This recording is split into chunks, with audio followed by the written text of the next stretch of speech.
আসসালামু আলাইকুম সবাইকে। এই দেখেন, এখন আমি করলা ভাজি করব। যা গরম পড়েছে, এত গরমে একটু তিতা তিতা খেলে একটু ঠান্ডা লাগে। একটু আলু কুচি করে নিয়েছি আর একটু করলা কুচি করে নিয়েছি। এগুলি এখন দেখেন কত সিম্পলভাবে রান্না করে ফেলি। হ্যাঁ, দেখতে থাকেন। এই তো প্রথমে চুলায় একটা কড়াই বসা দিলাম, তারপর আগুনটা ধরিয়ে দিলাম। এরপর তেলটা গরম, কড়াইটা গরম হয়ে আসলে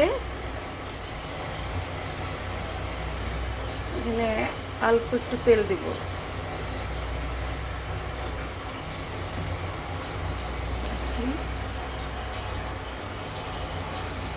এইটুকু তেলেই হয়ে যাবে, বেশি তেল লাগবে না।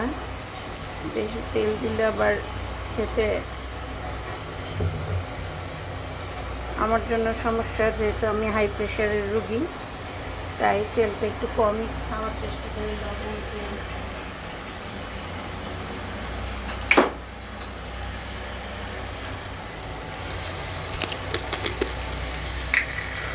আর এর মধ্যে দিব হচ্ছে একটু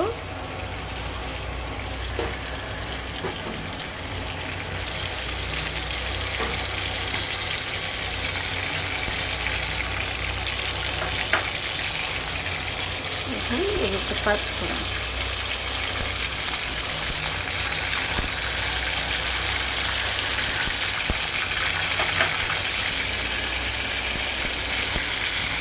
তেলটার মধ্যে হালকা পাঁচফোড়ন দিলাম। এরপর এতে পাঁচফোড়নটা প্রায় হয়ে আসছে। এখন আমি করলাগুলি দিয়ে দেব।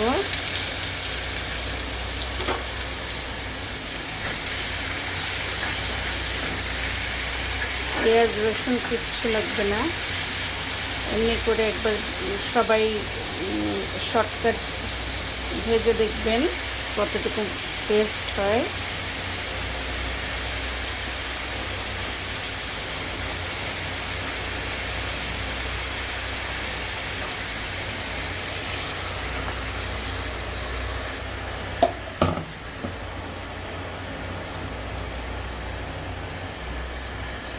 দেখেন, সবগুলি করলা দিয়ে দিলাম।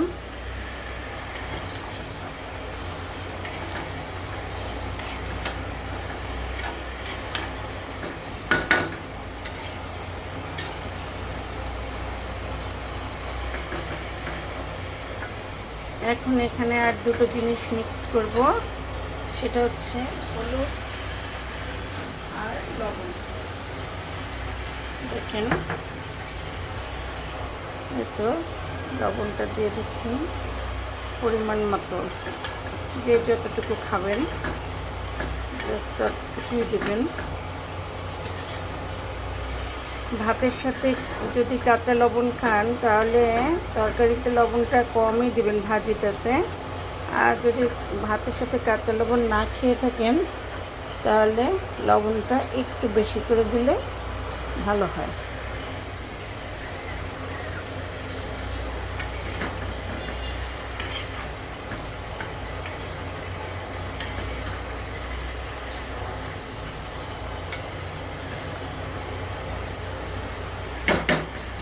এবার দিয়ে দিব একটু হলুদ, হালকা।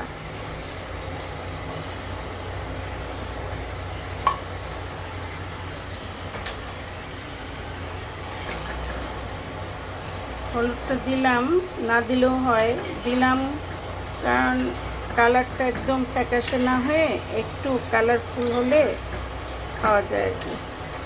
আর হলুদ তো স্বাস্থ্যের জন্য খুবই ভালো। হলুদ হচ্ছে অ্যান্টিবায়োটিক, অনেক হাই পাওয়ার অ্যান্টিবায়োটিক এর কাজ করে। এই তো এখন এটা ঢেকেও দিতে পারেন, ঢেকে নাও দিতে পারেন ইচ্ছা, তবে আমি ঢেকে দিব। তো ঢেকে দিলাম, কিছুক্ষণ পর দেখব কি অবস্থা। এই তো করলাগুলি প্রায় নরম হয়ে যাচ্ছে।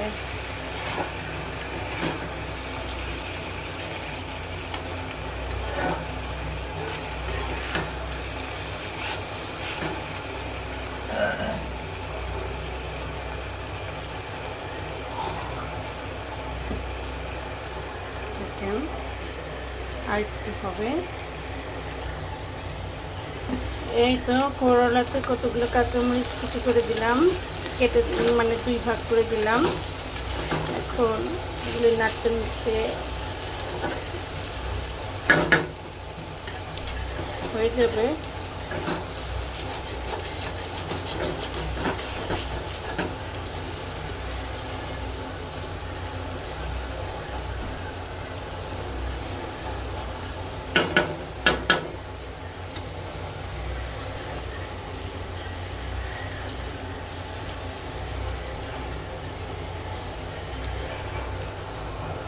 এই তো আমার করলা ভাজিটা হয়ে গেছে।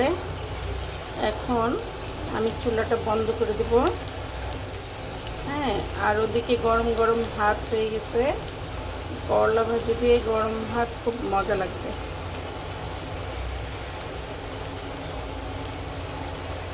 দেখেন কেমন হলো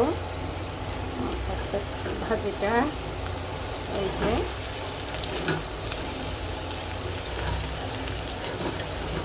অবশ্যই যদি মনে হয় আপনাদের কাছে যে ভালো হয়েছে এবং পারফেক্ট রান্নাটা সিস্টেমটা হয়েছে, তাহলে অবশ্যই লাইক কমেন্টস করে জানাবেন, না হলেও জানাবেন। শেখার কোনো শেষ নাই, আমি যা পারি না তা আপনাদের কাছ থেকে শিখে নেব। হ্যাঁ, যারা এটাই নিয়ম। ওকে, তাহলে আজকে এ পর্যন্তই। আল্লাহ হাফেজ, সবাই ভালো থাকেন।